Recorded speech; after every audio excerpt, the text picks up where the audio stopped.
A paz do Senhor, meus irmãos. Sejam bem-vindos a mais uma aula da nossa querida Escola Bíblica Dominical. E dando aí prosseguimento aos estudos do segundo trimestre de 2021. Nesse trimestre, estamos estudando aí o tema Cremos, né? Estamos nos aprofundando aí nas principais doutrinas bíblicas. E na aula de hoje, queridos, vamos estudar então a lição de número 9, que tem aí como título Na Igreja, a Família Espiritual. Muito tem se falado, né, em nossos dias aí, a respeito da Igreja de Jesus Cristo, não é verdade? Existem aí várias indagações, né, a respeito da Igreja, como por exemplo, qual a sua origem, para que a Igreja foi criada, quem são os seus membros, né? E como deve ser aí liderada e que tipo de culto deve prestar a Deus, não é verdade? Estas indagações são comumente feitas por cristãos e também por não cristãos. Então, nesta lição, nós trataremos aí da origem da igreja, do seu fundamento, né? E de como que Deus, né, por intermédio aí do Espírito Santo, capacita os crentes no serviço divino. Veremos também aí a importância de se estudar sobre a doutrina da Igreja de Jesus, pois fazemos parte dela e devemos aí neste mundo zelar pelo bom andamento da obra de Deus. O texto bíblico da nossa lição se encontra lá na carta de Paulo aos Efésios, capítulo 1, versículo 22 e 23, e também no capítulo 2, do versículo 19 ao 22. Esse texto bíblico serve como base para a lição que vamos estudar hoje. Então faça a leitura desse texto bíblico, se você não tem a lição em mãos, para poder aí acompanhar esse estudo aí a respeito da igreja, a família espiritual.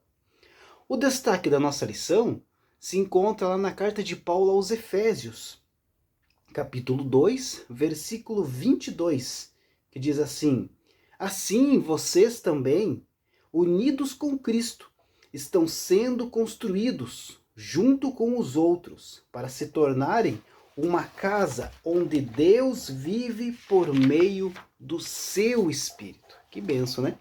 Poder fazer parte dessa casa espiritual, dessa igreja de Jesus Cristo. É uma bênção, né? Aqui no ponto, na nossa introdução da lição, diz assim, o que é igreja, né? Na Grécia Antiga, as pessoas se reuniam nas praças em assembleias para tomarem aí uma série de decisões políticas. Lá elas discutiam, discursavam e debatiam assuntos importantes para a vida do povo. Os santos escritos da Bíblia usaram a palavra assembleia para traduzir o termo igreja. A palavra igreja significa chamados para fora. É um grupo de pessoas reunidas por Deus, na pessoa do seu Filho Jesus Cristo, que reconhece a soberania e a graça divina de serem chamados filhos de Deus. Igreja é a Assembleia de Deus, convocadas por Deus, né, para tomar decisões concernentes ao seu reino, sob a orientação do Espírito Santo. Então, queridos, a palavra igreja, né, ela traduz aí um vocábulo grego, eclesia, né? Você já ouviu falar dessa palavra? Eclesia é uma palavra grega, e a tradução dela se refere-se à igreja, ela significa chamar para fora. Entretanto, na Bíblia Sagrada, é usada para indicar qualquer tipo de assembleia. O uso bíblico mostra que se havia perdido, né, o sentido de assembleia. Então, assembleia é a melhor tradução para esse termo. Eclesia era comumente usado aí no Oriente Próximo, no Oriente Médio Antigo, para aí descrever uma assembleia de cidadãos, como destaca a nossa lição. Uma reunião ali oficial, né? Ou até um ajuntamento precipitado, como a de uma turba, uma reunião entre eles. Na versão grega da Septuaginta, a palavra grega foi usada para indicar, né, a assembleia ou congregação de Israel, particularmente quando o povo estava ali reunido perante o Senhor, em todas as ocasiões religiosas, né, perante Deus. Já no tempo do Novo Testamento, né, os judeus preferiam o termo sinagoga, né, para designar tanto ali o edifício quanto a congregação que nele se reunia. Por isso que você vê várias passagens bíblicas destacando a sinagoga. A sinagoga era a igreja deles naquela época, onde eles se reuniam ali para estudar a palavra de Deus. Mas para distinguirem-se aí dos judeus, né, e para se declararem o verdadeiro povo de Deus, tanto Jesus Cristo quanto os primitivos cristãos começaram então a usar o termo eclesia, que significa igreja, para ser diferentes dos judeus que usavam como sinagoga a reunião deles. Então a igreja, queridos, é portanto a família espiritual de Deus, uma comunidade aí criada pelo Espírito Santo, baseado na obra expiatória de Cristo. O ponto 2 aqui da nossa lição: a igreja é formada por pessoas, fundada por Deus. O livro de Atos dos Apóstolos narra aí o início histórico da igreja em Jerusalém. A primeira igreja que aparece inaugurada após a ressurreição do nosso Senhor Jesus Cristo. Eram quase 120 discípulos os que perseveravam em oração, aguardando serem revestidos de poder do alto, isto é, do batismo do Espírito Santo. Estudamos nas lições passadas sobre o batismo do Espírito Santo. Mais tarde, o Espírito Santo foi derramado sobre as pessoas que estavam reunidas em Jerusalém. Após a poderosa pregação do apóstolo Pedro, quase 3.000 pessoas se converteram ao Senhor e tornaram-se seguidoras de Jesus Cristo. Que maravilha! Então, queridos, a palavra igreja, ela é usada hoje em dia aí para denotar uma estrutura física, né? Um edifício usado aí por uma congregação local. Outras vezes também ela é usada para indicar uma denominação. Entretanto, queridos, só existem aí 2 usos bíblicos válidos para o termo igreja. Há igrejas locais, né, que não indicam a edificação, e sim os santos reunidos em assembleia, que ali eles adoram juntos em certo lugar. Num sentido aí bem real, todos os atributos da Igreja Universal, toda a igreja do mundo inteiro, segundo se espera também, devem caracterizar, né, a Assembleia local. É então o corpo de Cristo localizado. Ao mesmo tempo, há um uso aí mais amplo desse termo. Com base no contexto, igreja pode aí referir-se então a todos os santos através da história, bem como de todo mundo. É o que chamamos de igreja organismo, o organismo de Jesus, o organismo do corpo de Cristo. Todos os crentes de todas as épocas, de todos os lugares do mundo. Então há figuras de linguagem também, queridos, altamente aí descritivas, né, que os escritores da Bíblia usam para ajudar-nos aí a compreender o mistério da igreja. Talvez aí o mais importante, o mais conhecido, seja corpo de Cristo. Cristo estava presente aí de forma visível na terra, durante o tempo da sua encarnação. Quando ele se preparava para partir, ele tomou ali cuidados especiais para treinar ali um grupo de discípulos, a quem havia comissionado para fundar a igreja, a Assembleia dos Cidadãos do Céu. Após a sua ressurreição, Jesus então soprou sobre os discípulos e outros também que estavam ali no cenáculo, concedendo-lhes certa medida do Espírito Santo. Os nomes deles, queridos, já estavam escritos no céu. Eles já estavam limpos diante de Deus, tendo aí tomado um banho espiritual através da palavra de Cristo. A antiga aliança fora abolida no Calvário. A morte de Jesus pôs ali em efeito a nova aliança, o novo pacto. Em consequência, eles já formavam então um novo corpo, em pacto com Deus. E Jesus lhe proporcionou então a vida do novo pacto, através da concessão do Espírito Santo. A mesma vida que todos os crentes recebem quando confiam que Deus levantou a Jesus de entre os mortos através do novo nascimento. Ao mesmo tempo, queridos, Jesus comissionou os discípulos e lhes conferiu autoridade. Assim, desde o dia da sua ressurreição, eles estavam em uma nova relação com Jesus. Já eram então a igreja, o princípio da igreja, a igreja primitiva, a eclesia.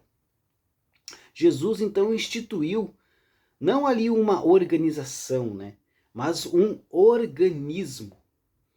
Momentos antes da sua ascensão, Cristo exortou também os discípulos a permanecerem na cidade de Jerusalém, até que fossem revestidos com o poder do alto. E no dia do Pentecostes, os 120 crentes que reunidos louvavam a Deus, receberam individualmente a promessa do Pai, o batismo no Espírito Santo. O Espírito Santo, então, desceu para energizar a comunidade dos crentes, para tornar o Cristo ressurreto disponível em toda parte, através de crentes cheios do Espírito Santo. A fim de enfatizar e visualizar a relação viva dos crentes com Cristo, a Bíblia o apresenta então como o cabeça da igreja. Cristo, o cabeça da igreja, e a igreja como seu corpo. Há várias razões aí para esta analogia. A igreja é a manifestação física, visível do Cristo aqui no mundo, a fazer aí o seu trabalho, tal como chamar aí os pecadores ao arrependimento, proclamando a verdade de Deus às nações e preparando-se para as eras vindouras. A igreja também é um corpo, composta aí de um arranjo complexo de diversas partes, cada qual discreta, cada qual recebendo do cabeça, que é Jesus, cada qual com os seus próprios dons e ministérios, contudo, todos necessários à obra de Deus por vir. Outra significativa metáfora usada para descrever a igreja, queridos, é o templo de Deus, Templo de Deus e também o templo do Espírito Santo. Templo refere-se aí ao santuário interior, O lugar santíssimo, onde Deus ali manifestava a sua glória de maneira toda especial e localizada no templo. Outra vívida figura de linguagem para descrever a igreja é a noiva de Cristo. Ela enfatiza ali a união e a comunhão dos santos com Cristo. É usada aí particularmente no tocante à ansiedade da noiva a preparar-se para o casamento, pelo que também se reveste de um forte tom de esperança, quanto ao futuro. A figura da esposa é também usada aí para indicar a igreja, pois embora estejamos esperando uma relação mais íntima com Cristo, quando ele voltar à Terra, temos também uma relação íntima com ele desde agora aqui na Terra.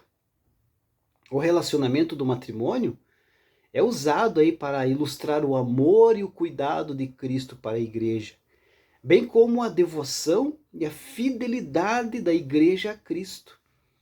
Outros termos e frases usados para a igreja incluem casa de Deus, que é a igreja do Deus vivo, a coluna, a firmeza da verdade. A igreja, queridos, é a casa ou família de Deus, e ela sustenta e defende a verdade. É o campo de Deus, bem como a edificação, onde ele não somente habita, mas de onde ele espera fruto, e fruto do Espírito Santo. Ele é por igual modo, a igreja, melhor dizendo, é aí por igual modo um exército, equipado aí com toda a armadura de Deus, de modo aí a resistir aos esquemas astutos do diabo, mediante o uso da espada do Espírito, que é a palavra de Deus, e protegida pelo escudo da fé e o capacete da salvação. Mas quando se fala aí sobre uma edificação, né? Geralmente o que nos salta aos olhos é o que vemos de sua estrutura, na verdade. Quando se olha ali para um prédio, um edifício novo no centro da cidade, o que você vai olhar nesse prédio? É o acabamento, né? A pintura do prédio, a decoração que os cômodos foram arrumados, na verdade.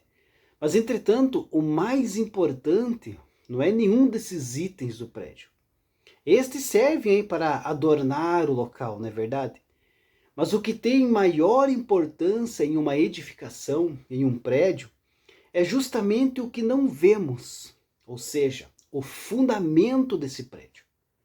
Sem uma base sólida, nenhuma construção pode ficar de pé, não é verdade? Uma casa pode até estar aí bem decorada, mas se não estiver bem fundamentada, ela corre o risco de desmoronar, né? Trazendo sérios prejuízos físicos e financeiros quem nela está residindo. E da mesma maneira, queridos, forma como uma casa, né? A igreja também precisa de um fundamento sólido. E esse fundamento é o próprio Senhor Jesus Cristo. Jesus Cristo é apresentado como sendo o fundamento da igreja, a base da igreja. Foi ele quem morreu por ela, derramando ali o seu sangue, e não qualquer outro homem, mas sim Jesus Cristo, o Filho de Deus. Paulo fala aos Efésios que nós fomos edificados sobre o fundamento dos apóstolos e dos profetas, de que Jesus Cristo é a principal pedra de esquina. E aos Coríntios ele lembra que beberam todos de uma mesma bebida espiritual, porque bebiam da pedra espiritual que os seguia, e a pedra de Cristo. A Bíblia, então, não deixa dúvidas, queridos, de que Jesus é o fundamento da sua igreja. Jesus é o único fundador da igreja. Ele amou a igreja a ponto de entregar a sua própria vida por ela, para que pudesse existir e poder estar de pé até nos nossos dias e até Jesus voltar nos buscar. O último ponto da lição, como me tornar membro da igreja, né? Aqui está fazendo uma pergunta, como me tornar um membro da igreja? Qual que é o segredo para se tornar um membro da igreja, né? Ali, através da morte expiatória de Jesus Cristo, as muralhas humanas de divisão foram quebradas, né? E todos quantos creem em Jesus tornam-se membros do corpo de Cristo, membros da igreja, o organismo vivo de Jesus. Claramente a Bíblia nos diz, porque pela graça sois salvos, por meio da fé. E isso não vem de vós, é dom de Deus. Não vem das obras, para que ninguém se glorie. Então basta crer no Senhor Jesus e será salvo tu e a tua casa. É o Senhor quem adiciona diariamente à igreja aqueles que se haviam de salvar, aquelas almas que estão perdidas aí no mundo. Jesus é o fundamento da sua igreja. Cremos que a igreja não foi fundada por nenhum homem ou apóstolo, como algumas religiões aí defendem, mas sim pelo próprio Cristo. Grandes homens do Novo Testamento foram importantes para dar prosseguimento ao plano de Deus. Mas não foram eles os fundadores da Igreja de Cristo.